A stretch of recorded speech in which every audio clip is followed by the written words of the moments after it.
On passe maintenant à l'actualité sportive avec Florent Odo. Bonjour Florent. Bonjour Raphaël. Et on parle d'abord football avec la première partie de la saison de Ligue 1 qui s'est donc achevée hier, l'occasion de tirer un premier bilan. Et le moins que l'on puisse dire, c'est que la surprise est de taille en haut du classement après 19 journées. C'est Nice, 10e budget de Ligue 1 qui est en tête avec 44 points les Aiglons, devance Monaco et Paris, Lyon, Guingamp et Marseille. Vous le voyez, voire Rennes sont en embuscade derrière. Saint-Etienne et Toulouse finissent eux aussi l'année dans le top 10. Dans la deuxième partie du classement, on retrouve des clubs comme Bordeaux, Montpellier, Lille ou encore Nantes, 17e. La bataille s'annonce encore une fois serrée pour le maintien. Tout en bas, Metz est 18e et barragiste. Caen et Lorient sont eux relégables. Pour en parler, nous sommes en ligne avec Arnaud Herman, journaliste à l'Équipe. Bonsoir. Et merci d'avoir accepté notre invitation sur France 24. Je le disais, après 19 journées, c'est Nice qui est aux commandes de la Ligue 1 avec une seule défaite au compteur. Mais Nice va perdre des joueurs qui vont partir à la CAN, la Coupe d'Afrique des Nations, au Gabon en janvier. Ma question est toute simple. Est-ce que Nice peut garder ce rythme infernal jusqu'à la fin de la saison ? Alors pour moi, la réponse est assez claire. Je pense que non, et même indépendamment du fait que Belhanda et Seri partent à la CAN, je pense que Nice aurait quand même marqué le pas, selon moi, lors de la seconde partie de saison. On le voit depuis quelques semaines, il y a beaucoup de nervosité, beaucoup de tension. Il y a eu 2 cartons rouges mercredi soir à Bordeaux pour Balotelli et Belhanda. Et puis même, ils produisent un jeu très agréable à regarder, très sympathique à suivre. C'est un jeu offensif, direct, avec beaucoup de projections vers l'avant. C'est très plaisant. Mais je trouve quand même qu'ils marquent un peu le pas ces derniers temps, même s'ils ont su, et c'est tout à leur honneur, se maintenir en tête du championnat et devancer les cylindrées, on va dire, plus puissantes que sont le PSG et Monaco. Ce jeu offensif, c'est l'œuvre d'une seule personne, Lucien Favre, qui réussit ses débuts sur le banc niçois. C'est incontestable.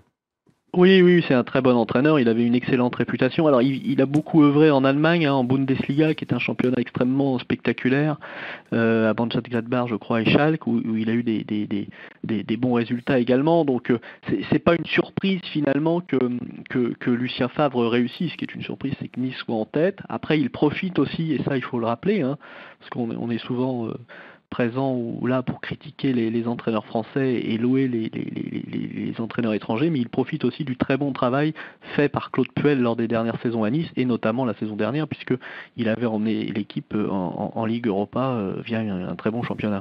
Nice 4e, tout à fait. Le dauphin de Nice, c'est Monaco avec son attaque de feu, 56 buts déjà inscrits. Est-ce que vous voyez les Monégasques dépasser les Niçois dans la deuxième partie de saison ?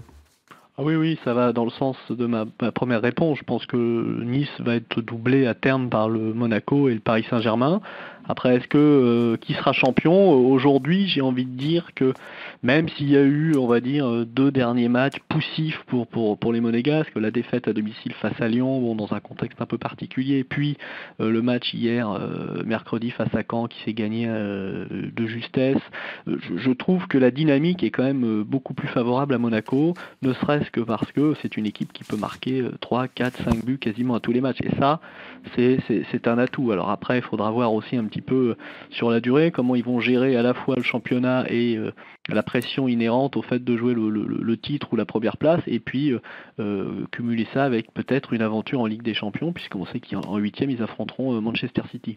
Le PSG, vous l'avez évoqué brièvement, on a appris l'arrivée de Julian Draxler. C'est une information d'ailleurs de votre quotidien L'Équipe, pour 36 millions d'euros l'Allemand. Est-ce que c'est un transfert qui est de nature à changer le visage du Paris Saint-Germain selon vous ?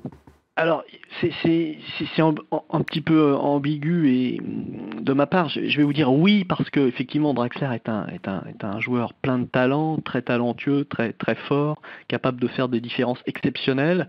Après, c'est aussi un peu un intermittent du spectacle, c'est-à-dire, et je mets de côté les difficultés, on va dire, relationnelles qu'il a actuellement avec Wolfsburg. C'est-à-dire, c'est un joueur, même par le passé, avant qu'il ait ses problèmes avec son club, là, Wolfsburg, c'est un joueur qui était capable de fulgurance et puis de disparaître aussi pendant un match ou pendant plusieurs matchs. Donc, c'est un joueur de côté, c'était pas la priorité du recrutement du Paris Saint-Germain, qui cherche absolument une doublure de qualité à Edinson Cavani pour lui permettre de souffler un peu, parce que Cavani tient le club actuellement, ou en tous les cas l'équipe, à lui tout seul.